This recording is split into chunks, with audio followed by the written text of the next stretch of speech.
Hey there! Welcome back to my channel. I'm so happy you're here with me today.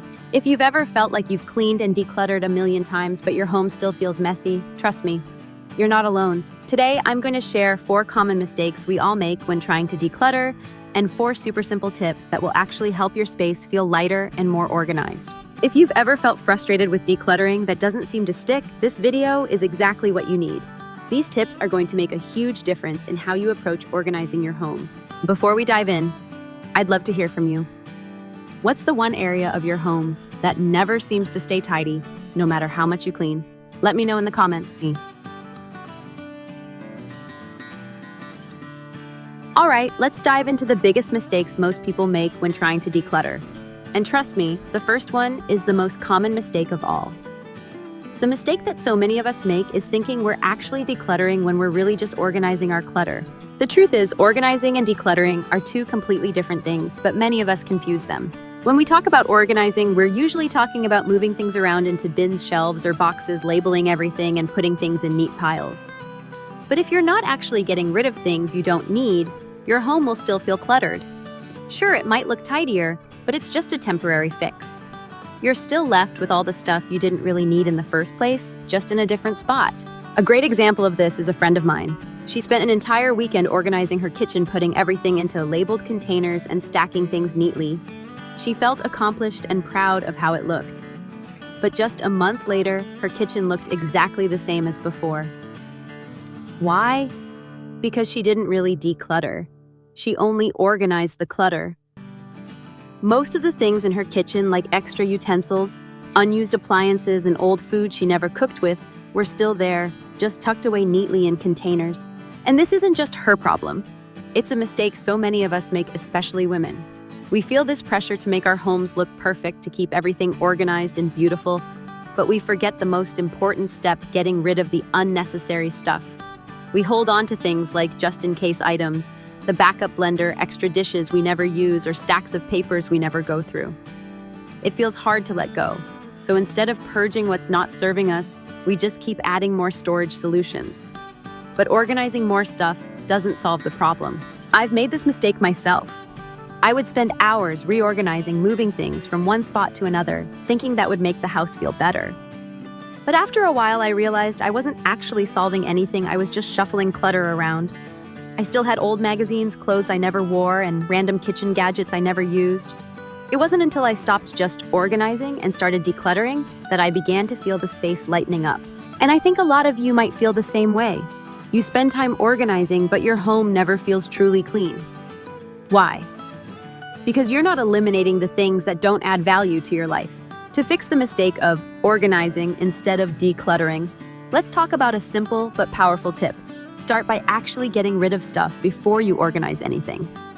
I know it sounds obvious, but here's the thing. So many of us get caught up in organizing clutter instead of eliminating it. We think that if we put everything in bins or find storage solutions, everything will be fine. But it's really just a band-aid solution. You're not getting rid of the problem, you're just moving it around. Here's the trick before you even think about putting anything into a storage container or organizing shelf. Ask yourself one important question. Do I really need this? And I'm not talking about asking yourself in a half-hearted way. I mean, get real with yourself. If you haven't used something in the past year, or if it's just taking up space and doesn't serve a real purpose, get rid of it. Get rid. I'll be honest, I used to be terrible at this. I'd organize everything into pretty bins, label them, and pat myself on the back for being so productive. But within a month, I'd look around and realize nothing had really changed. The space was still full of clutter. It wasn't until I learned to actually let go of things that I started to see real change. Let me tell you about my friend Sarah. She's a classic example. A few months ago, she spent an entire weekend reorganizing her kitchen. Everything was in labeled containers, and she felt so proud of her work. But guess what? A month later, it looked exactly the same. The containers were packed with things she didn't need: extra utensils unused, gadgets, expired food just shoved into bins. She realized that she wasn't decluttering, she was just organizing her clutter. So we decided to tackle it differently. We started by going through her kitchen item by item and asking, do I really need this? The result, a huge pile of stuff we donated. Once we cleared out everything she hadn't used in the last 6 months or longer, we had way more space and her kitchen felt so much lighter. And here's the best part. Once the unnecessary items were gone, organizing was easy. She actually had room to organize the things she did use, and it stayed that way.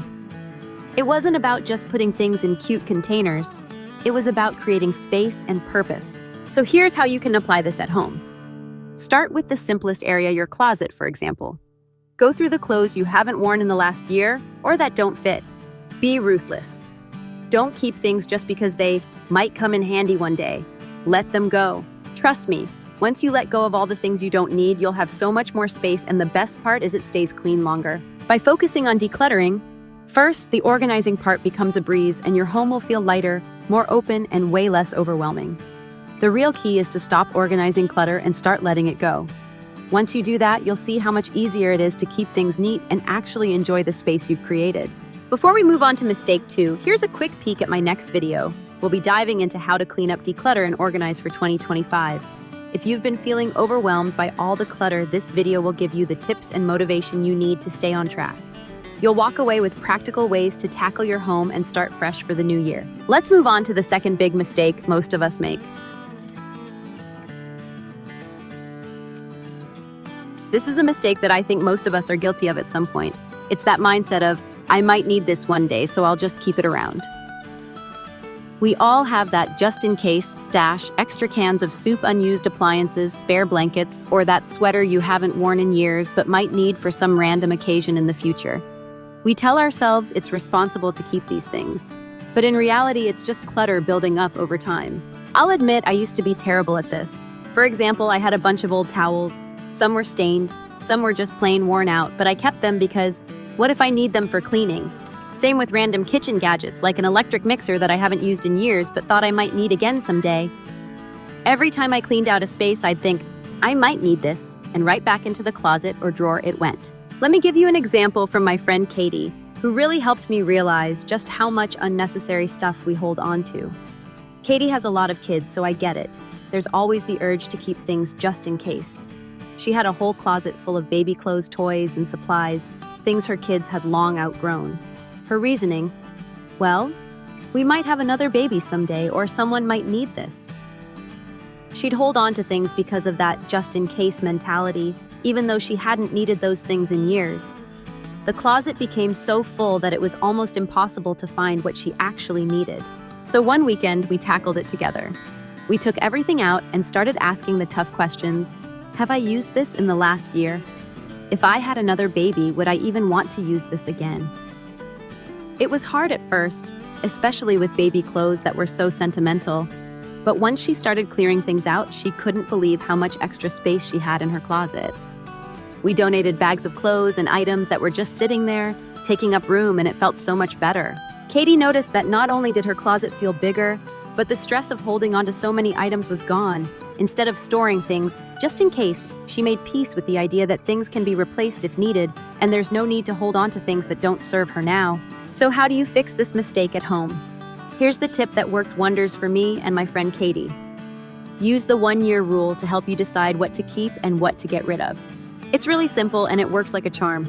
Step 1. Start with one area. Choose one space to declutter first, whether it's your closet, the attic, or the kitchen. Don't try to tackle everything at once. That's a sure way to feel overwhelmed. Step 2.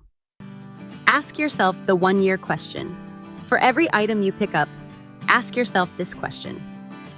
When was the last time I used this? The trick here is that if you haven't used the item in the last year, whether it's clothes, gadgets, or extra towels, it's time to let it go. If you haven't used it in the past year, don't keep it. We often hold on to things thinking, well, I might need this someday, but when you really think about it, when's the last time you actually needed it? If you can't remember, then it's probably just taking up space and serving no real purpose. Step 3. Be realistic about sentimentality. I get it, sometimes it's tough, especially when it's something with sentimental value. But don't get too caught up in the just-in-case trap. Ask yourself, would I buy this again if I needed it? If not, then let it go. I know it's hard, but the peace of mind you'll get from a less cluttered space is worth it. Step 4. Donate or sell what you don't need. Once you've decided what's staying and what's going, make sure to donate or sell the items you no longer need. Don't just put them back in a box or drawer because you'll only fall into the same trap again. Trust me, Donating your unused items will feel freeing, and it helps others too. I know this sounds easier than it seems, but trust me, it works. Let me share what happened when I applied this tip with my friend Katie. She had a closet full of baby clothes toys and old kitchen gadgets she hadn't used in years. The just-in-case mindset was strong. But when we asked the one-year question, it clicked. She hadn't used most of it in ages, so we went through and got rid of tons of things. Katie ended up with so much more space, and her home felt lighter. It wasn't about just clearing stuff out, it was about getting rid of the things that weren't truly adding value to her life. For me, the one-year rule changed the way I approach my stuff. It's easy to think we need everything, but once you clear out the clutter, you realize how little you actually need to feel prepared for anything life throws your way. Now that we've tackled the just-in-case clutter, let's move on to mistake number 3, which is something I think a lot of us struggle with, especially if you love a good organizing project. That's using too many storage solutions without actually reducing clutter. I'm sure you've been there buying storage bins, baskets, or shelves thinking that will solve all your clutter problems. At first, everything looks neat and tidy, but here's the catch. Just adding more storage doesn't actually fix the problem. It's like putting a Band-Aid on a wound that needs stitches. I used to do this all the time. Every time my space felt messy, I would rush out and buy more bins or cute baskets to put everything in. And for a while it worked, I'd feel like everything was organized. But soon enough, I'd find myself in the same situation, surrounded by boxes and bins full of stuff I didn't even use. The mess wasn't gone. It was just hidden. Let me tell you about a friend of mine. She's an expert at organizing. Her kitchen was packed with all sorts of storage containers and shelves, clear bins for spices, cute baskets for snacks, drawers full of gadgets. It looked perfect at first, but after a few weeks, things started piling up again. Why? Because she hadn't reduced the actual amount of stuff in her kitchen. Instead of getting rid of things she didn't need, she just found new places to stash them. What's the real issue? The problem is this: when you keep adding more storage solutions without actually cutting down on the amount of stuff you have, you're just moving the clutter around. Sure, the space looks tidy for a little while, but it doesn't solve the bigger issue. You're not actually freeing up space or making your home more functional, you're just hiding the problem. It's like trying to pour water into a bucket with holes in it. No matter how much water you add, it's going to leak out. Similarly, no matter how many baskets or shelves you buy, the clutter is still there, it's just hidden. Until you get rid of things you don't need, the mess will keep coming back. Once I started letting go of things I no longer needed, I realized that I didn't need nearly as much storage as I thought. After decluttering, I was able to keep my space organized with just a few simple solutions. I didn't need a ton of bins and shelves, I just needed to keep the things that I truly used and loved. The best part: when you reduce clutter, your space naturally feels bigger and lighter. You'll find that you don't need as many storage solutions. The ones you do keep will work much better because you won't be constantly trying to shove more things into them. Your space will feel breezier, and keeping it organized will feel a lot easier. By reducing clutter first, I was able to create a much more functional and peaceful home. So before you go out and buy more bins or shelves, ask yourself, do I really need more storage, or do I just need to get rid of some things? So how do you fix this mistake at home? Here's the tip that made a huge difference for me.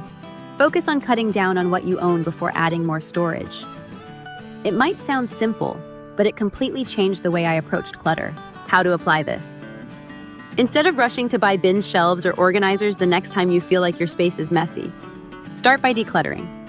Go through your things and ask yourself, when was the last time I used this? If you haven't used it in the past year, or if it's not adding any real value to your life, get rid of it. This step will help you identify exactly what you need to keep and what can be donated, thrown away, or recycled. By decluttering first, you'll create more space than you think, and you'll see that you actually need fewer storage solutions than you thought. I know because I was there. Once I cleared out what I didn't need, my space felt so much more open, and the few storage solutions I used after that worked perfectly. When you focus on reducing what you own, rather than just organizing more and more things, the clutter naturally starts to disappear. You'll stop feeling overwhelmed by the stuff in your home, and instead, you'll create a more functional space with only the items that matter. So next time you're thinking of buying new storage, try this instead. Clear out the excess first, and you'll be amazed at how much more manageable your space becomes. You don't need more stuff to store, you just need less stuff to store. Have you ever noticed how no matter how much you declutter, your home seems to get messy again? It's because we're not always careful about what comes into our home. We might declutter one day, but then a new item enters our space the next day, and before you know it, the clutter is back. This is the final mistake that most people make without realizing it, not controlling the inflow of new stuff. It's so easy to get caught up in buying new things, whether it's clothes, gadgets, or things that look good at the store. And let's be honest, it feels great to buy new things. But the problem is, if we're constantly bringing in new stuff without getting rid of what we already have, we'll never get ahead of the clutter. Why is this a problem? The issue is that we're constantly adding to the pile. You can spend hours decluttering, but if you're constantly bringing more things into your home, it's like you're fighting an uphill battle. The key to controlling clutter is controlling what comes into your home in the first place. If you buy new clothes every time you see a sale or pick up gadgets that you don't really need, you're just adding to the mess. I can relate to this firsthand. A few months ago, I realized I was buying random things here and there, telling myself I'll use this someday. But then those things just sat around unused. I didn't even realize how much stuff was coming in until my closets were overflowing, and I couldn't find space for the things I actually used. To solve this issue, I want to share a super simple tip that's worked really well for me. It's called the one in, one out rule. It's pretty straightforward. Every time you bring a new item into your home, try to get rid of an old one. This way, your space won't get overwhelmed with new stuff and you'll feel a lot more at ease. Whenever you buy something new, whether it's clothes, shoes, or anything else, think about getting rid of something you no longer use. For example, if you buy a new pair of shoes, donate an old pair. If you get a new sweater, give away one you don't wear anymore. You'd be surprised how much space this will free up. By following this rule, you automatically control how much stuff is coming into your home. It keeps the balance and prevents unnecessary clutter from building up while still allowing you to enjoy the occasional new item. I really recommend giving this a try. It's simple, but it's been such a game changer for keeping my space organized without feeling overwhelmed by all the stuff coming in. And that's a wrap on today's video.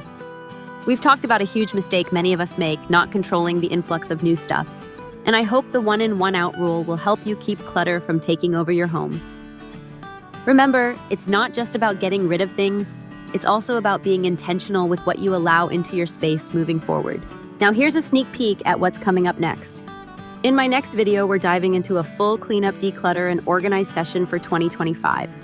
If you've been feeling overwhelmed by all the stuff that's piling up, I'll share some fresh and simple decluttering tips, easy organization hacks, and ways to stay motivated throughout the process.